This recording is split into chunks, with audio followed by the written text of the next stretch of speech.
Hey everyone, it's Dr. Erica Person, and welcome to another episode of the Flex Audiology Show. Today we're going to talk about how to hear better in noisy environments, just some real-world tips to help you get through. But first, if you have a second, click that subscribe button because it really helps grow our channel.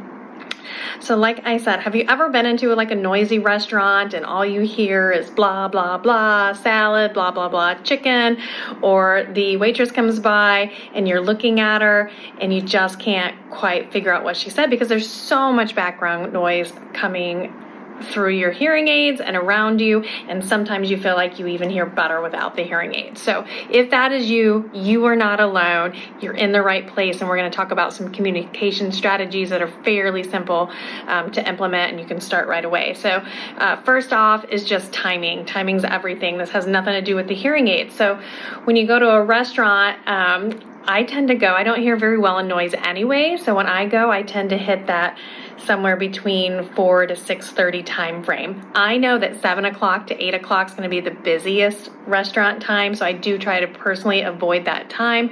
Sometimes I'll go later if my stomach can handle waiting. So just simply timing. And honestly, the type of restaurant you go to. I'm not going to throw one completely under the bus. There's two that come to mind in our area, but one specifically is very hard services. It's super loud. It's super open. It's just difficult to communicate for anybody, even people that have no hearing damage at all. And then another restaurant, it is part of their business strategy to have the sound really loud, really noisy, very obnoxious, because studies have shown that they turn the tables faster.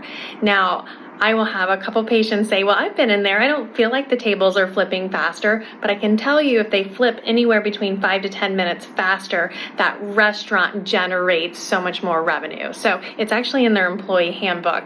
Don't ask me how I know. So that's number one. That's super easy, just changing the time that you go. And then when you get to the restaurant, ask for a booth. Ask to be out of that big area. The booths hopefully typically come up a little bit higher. So when they come up higher, it's helping stop some of that extraneous noise from a distance come. Do not sit in the bar area, and if you can even ask them to be away from the kitchen, because sometimes when they're opening the doors and going through that kitchen, you get all the dishwasher noise, the clanking of the pans, all that extra stuff that you shouldn't have to deal with. And then if you go someplace that has a live band, that is also unbelievably challenging. So if there is a live band, as much as you want to watch the band, you really need to be able to be in a position where you can turn and have the band or the primary noise source being behind you. Hearing aids have directional microphones. What those directional microphones do when they kick in, they enhance the sound that's in front of you and they decrease the sound that's coming from behind or even from the side. Now, a lot of hearing aids, they have adaptive microphones, but for the most simplistic view, if it's behind you, they're going to work so much better, so much more effective. So don't be shy when you walk in, scout the place out, and find something that fits within those parameters. When you're sitting, make sure that you're sitting either right across from the person that you want to talk to the most, or the person is right next to you. And I often joke, so some patients have an ear that's better, maybe a little bit more dominant. And I just always say, whoever you want to hear the most, put on your good side. Whoever you don't want to hear, put them on your bad side. So use that to your advantage. And then also the lighting. We want to make sure that we can see the person's face that we're talking to. This does become a challenge when you have a large group of 8 to 10 people, because now you're kind of leaning, you're looking over, you're trying to get that line of sight. My expectations for you to understand people that are 2 or 3 people away from you, it diminishes. Not only for normal hearing people that have no damage, but definitely with hearing aids, you're going to have to lean back or lean forward and make sure you're making good eye contact with that person. That brain needs every little cue that it can get, and as we talk, it can pick up some of the speech signals from our lips, our face, just, kind of our way our eyes light up, things like that. So. And then lastly, there is what's called assistive listening devices. So I'll name a couple specific ones because they're popular. If you are a user of Phonak hearing aids, you may have heard us talk about the Phonak Roger or a partner mic. Those specific devices are designed to be almost like an extra set of hearing aids, allowing you to communicate effectively. And almost every manufacturer has what we call a remote mic option. So what that is, it's a device that would clip onto, let's say, your partner's shirt, their vest. The Roger device can be a table.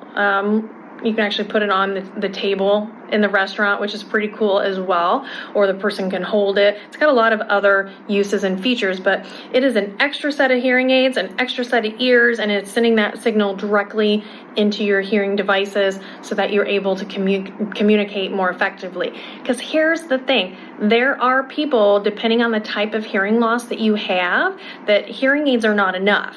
They are a stepping stone. They're going to increase your ability to hear in background noise, but if you don't have the natural ability to hear in background noise, then you're going to need an extra device to really get over that hump. So hopefully going out to eat doesn't have to be an obstacle. And I definitely don't want you to avoid going to places that you know that you love and you want to go. Like, you want to be able to go even during that 7 o'clock time frame if you want to. Though I'm a huge proponent at this point of going around that 4:35. I just feel like you get better service. And then it is quieter. I like that. If I'm going out to eat, I want to have a nice conversation with someone, and I don't have to be worried and overwhelmed by all the background noise in that restaurant. So with just a little strategy, timing, where you're sitting, who you want to sit next to, you can have a really enjoyable evening. If you have any specific questions about different types of accessories or what accessories would work with your hearing devices, or even just questions about local restaurants.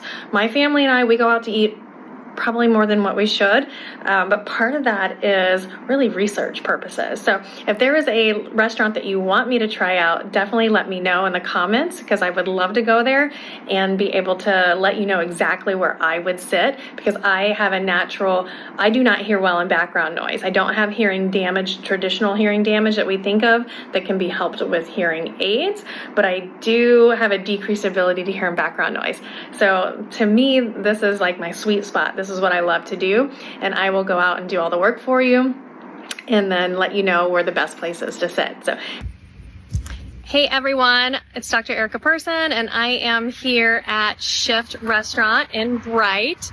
So I just wanted to out here in front. So we're going to go in, and I'm going to kind of show you exactly where I would recommend that you sit if you come here and eat. We're actually going, it's pretty early in the day, so probably around about 5:20. So we'll see how busy it is here. All right.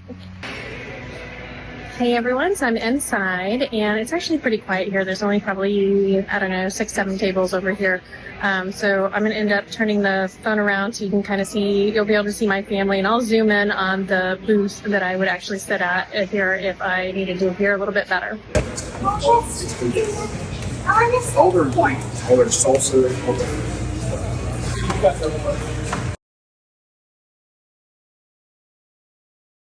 If you have any questions, definitely drop them down below. Send me a direct message, give us a call, and I hope these tips helped you guys out today. Have a good one.